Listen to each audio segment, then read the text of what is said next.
3 rich kids suddenly spat at me to provoke me. I really did not want any trouble. But when one of them flicked a cigarette butt onto my car window, I could no longer hold back the anger inside me, so I decided to force them to pull over. What I did not expect was, the rich kid in front deliberately blocked my way, and that completely set off my rage. Once I found the chance to stop them, they would face total destruction.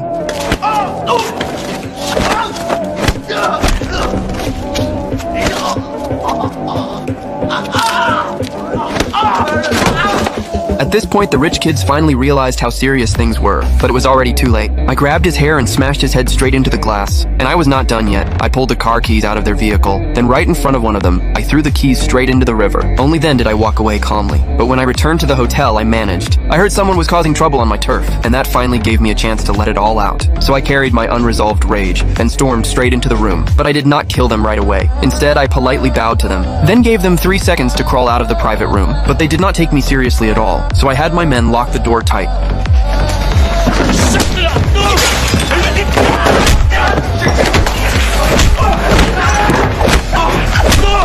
Right at this critical moment, the leader Jack suddenly pulled out a sharp steel knife, but he clearly underestimated me. I grabbed a wine bottle off the floor and smashed it straight into his head. But what I did not know was, that single blow would bring me massive trouble, because the boss of those 3 thugs was the ruthless warlord John, and what I did that day completely destroyed his reputation, which meant what awaited me was a gang boss full-scale revenge. John stormed onto my turf and demanded an explanation from me, or he would burn my hotel to the ground, but I showed no fear at all. Faced with my tough attitude, John chose not to strike, because he had already come up with a far crazier revenge plan. 2 weeks later, one night, after drinking too much, I was about to lie down and rest, when the lights in the room suddenly went out. When I turned them back on, a group of armed killers suddenly appeared, and in that instant I knew how serious this was, but it was already too late. After they beat my drunk body to the ground, a man wearing a hat walked in, and he was one of John's most trusted men. When I woke up again, I was tightly bound with thick ropes hanging in the air, but even worse, John arrived with a chilling killing intent around him. At John's command, Jason put on a leather apron on the spot, then pulled out a sharp steel knife,